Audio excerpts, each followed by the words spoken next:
Hello students, how are you all? I hope you all are fine.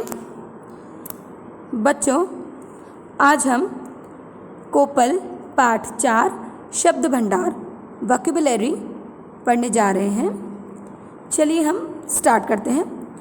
भाषा ज्ञान शब्द ज्ञान पर आधारित है, अर्थात शब्द ज्ञान जितना अधिक होगा भाषा पर उतना ही अधिक अधिकार होगा। भाषा का ज्ञान, हमारी लैंग्वेज का जो ज्ञान है वो तभी इतना मजबूत और अच्छा हो पाएगा जब हमारे पास बहुत सारे शब्दों का ज्ञान होगा। हम बहुत सारे नए नए शब्द सीखेंगे, चाहे वो इंग्लिश लैंग्वेज हो चाहे हिंदी लैंग्वेज हो। अगर जब हम नए नए शब्द सीखते हैं, उनके मीनिंग्स को समझते हैं और फिर हमारी भाषा में उनको प्रयोग करते हैं तो हमारी भाषा और मजबूत हो जाती है।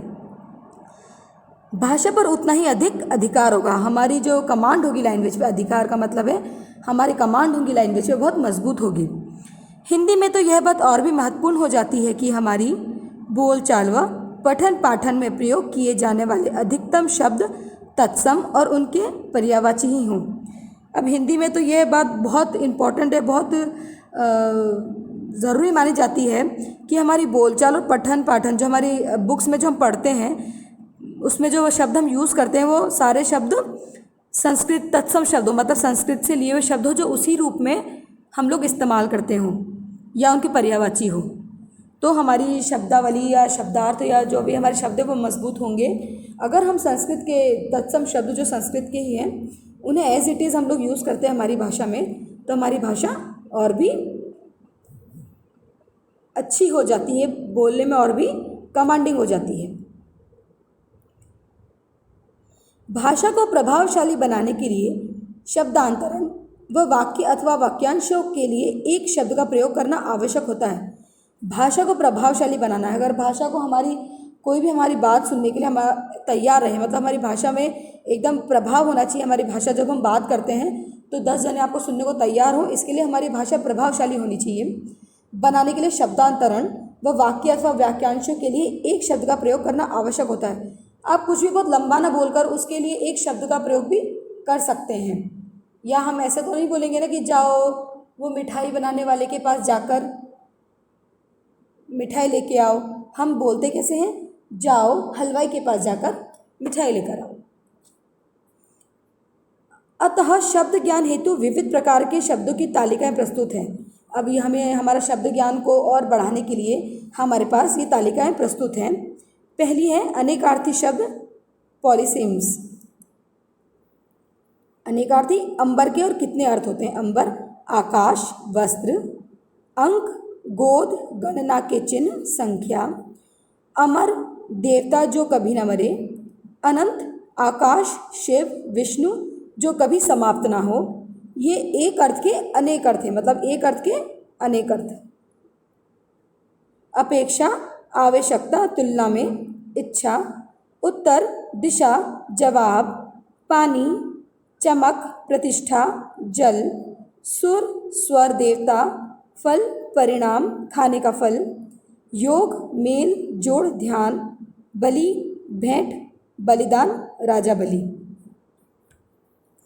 दल, पत्ता समूह, दंड, सजा, डंडा, पतंग, सूर्य, पक्षी, पतंगा, उड़ाने वाली पतंग, पट, दरवाज़ा, किवाड़, वस्त्र, पर्दा।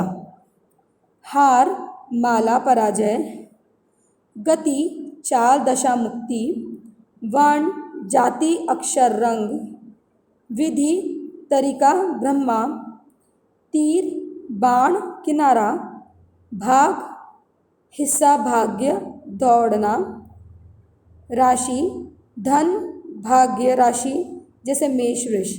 अब भाग के कितने हिस्से हो गए? भाग का मतलब हिस्सा भी होता है और भाग्य दौड़ने को भी बोलते हैं। अंबर कपड़ों को भी बोलते हैं और आकाश को भी बोलते हैं। अब हम करते हैं पर्यायवाची शब्द। जिन शब्दों में एक जैसे अर्थ का बोध होता है वे पर्यायवाची शब्द होते हैं। जिन शब्दों में एक जैसे शब्दों का बोध होता है उन्हें पर्यायवाची कहते हैं। जैसे एक वर्ड है, उसका अग्नि है, अनल है, पावक है, ज्वाला है, सबका मतलब एक ही है, तो यह पर्यायवाची हैं। आकाश, नभ, व्योम, गगन, अंबर। आँख, नेत्र, लोचन, दृग, नयन। इच्छा, कामना, अभिलाषा, चाह, मनोरथ, ईश्वर, परमात्मा, प्रभु, परमेश्वर, भगवान, उपवन, बगीचा, वाटिका, बाग, फुलवारी। अब सुनिए बच्चों, अनेकार्थी शब्द में क्या था कि एक वर्ड के अनेक मीनिंग थे, अनेक अर्थ थे। और पर्यायवाची में क्या होता है, एक वर्ड के सेम अलग अलग बहुत सारे एक ही का एक ही मीनिंग होता है। जैसे आग, अग्नि, अनल, पावक, ज्वाला अलग अलग शब्द हैं पर सबका मतलब एक ही है, इन्हें पर्यायवाची कहा जाता है। जिन शब्दों से एक जैसे अर्थ का बोध होता है वे पर्यायवाची शब्द होते हैं। विलोम शब्द, विपरीत अर्थ बताने वाले शब्द विलोम या विपरीतार्थक शब्द कहलाते हैं। विलोम शब्द हम बोलते हैं ऑपोजिट वर्ड्स जो एक से दूसरे का उल्टा अर्थ बताते हैं। अथ, इति, योगी, भोगी, सामिश, निरामिश, गमन, आगमन, उर्वर, ऊसर, वादी, प्रतिवादी, निरक्षर, साक्षर, ठोस, तरल, आदि, अनादि, स्वतंत्र, परतंत्र, शेष, अशेष, राजा, रंक, सुखांत, दुखांत, प्रत्यक्ष, परोक्ष, विधि, निषेध, सौभाग्य, दुर्भाग्य, दिन, रात। ये होते हैं ऑपोजिट वर्ड्स विलोम शब्द। अब है अनेक शब्दों के लिए एक शब्द, वन वर्ड सब्स्टिट्यूशन। अनेक शब्दों के लिए एक शब्द भाषा को संक्षिप्त करने में सहायक होते हैं। अब अनेक शब्दों के लिए एक शब्द जो होते हैं वो भाषा को छोटा करने में सहायक होते हैं। जैसे जो बिना वेतन के कार्य करे, अवैतनिक, जो सब जगह हो, सर्वव्यापक, जो समाचार भेजता हो, संवाददाता, जो पहले कभी ना हुआ हो, अभूतपूर्व, जो पहले हुआ हो, भूतपूर्व, अपने पर बीती हुई, आप बीती, जानने की इच्छा रखने वाला, जिज्ञासु। अब है श्रुतिसम भिन्नार्थक शब्द। श्रुतिसम भिन्नार्थक शब्द अनल, आग, अनिल, वायु। अनल का मतलब आग होता है, अनिल का अर्थ वायु होता है। बोलने सुनने में दोनों अनल अनिल थोड़े से सेम लगते हैं पर इनके शब्दों के अर्थ अलग अलग होते हैं। अन्य, दूसरा, अन्न, अनाज, दोनों थोड़े सेम लगते हैं पर इनका अर्थ दूसरा होता है।